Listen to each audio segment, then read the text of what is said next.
আসসালামু আলাইকুম। তো আজকে যে জিনিসটা নিয়ে আলোচনা করব সেটি হলো আয়ন শনাক্তকরণ।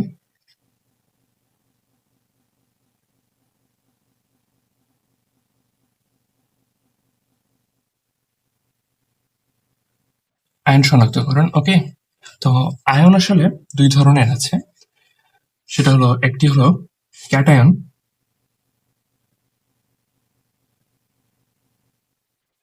এবং অন্যটি হলো অ্যানায়ন।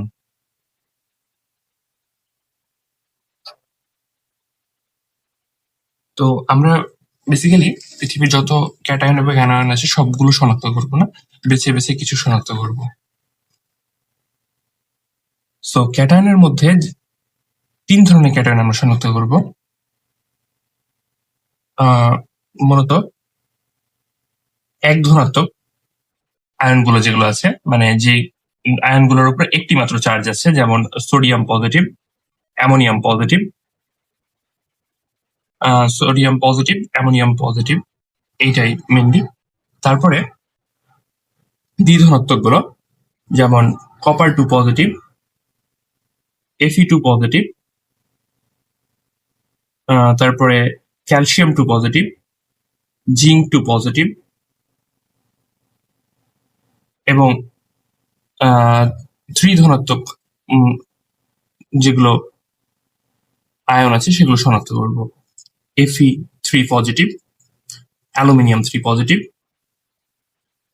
মোটামুটি এই কয়টা ক্যাটায়ন আমরা শনাক্ত করব যেগুলো আমাদের সিলেবাসের মধ্যে রয়েছে। এইবার আসেন অ্যানায়ন কি শনাক্ত করব। অ্যানায়ন শনাক্ত করব হ্যালোজেন গুলো, ক্লোরিন, ব্রোমিন, আয়োডিন, এবং সেই সাথে শনাক্ত করব কার্বনেট, সালফেট।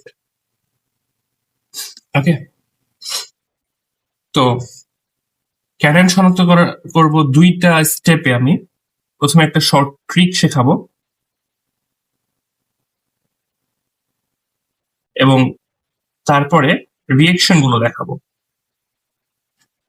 এবং অ্যানায়ন শনাক্তকরণটা তুলনামূলক একটু কম গুরুত্বপূর্ণ, তাছাড়া এটা ট্রিক ছাড়াই মানুষের মনে থাকবে আশা করি। ওকে, সো এই কয়েকটা জিনিস আমরা শিখবো আজকে। তো চলুন শুরু করা যাক।